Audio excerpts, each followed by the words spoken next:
Hanson, thanks for joining us.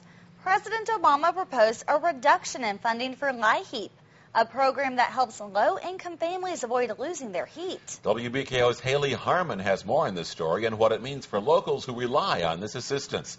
This is tonight's top story at 6. Rita Simpson's home has no heat. She has electric heaters plugged in to help.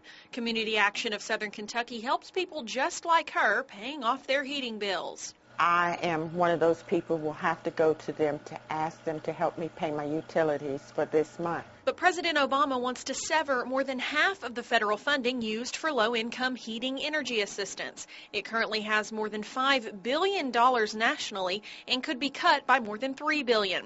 But this area is seeing a greater need than ever. More than 9,000 families have already received help. Compared to this time last year, we've already seen over 600 more households. Some area families have gone without other essentials to keep their heat.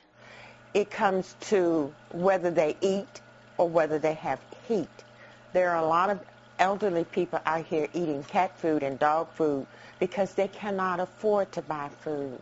That level of desperation Suffer because they don't have this money to pay for utilities or a heating system. Makes Rita realize the value of receiving assistance from the LIHEAP program. She said it means the world. It would mean that my pipes wouldn't freeze, that my family would be able to stay here, because if we had no heat at all, we would not be able to stay here. But Rita says she just wishes the cuts would happen somewhere else.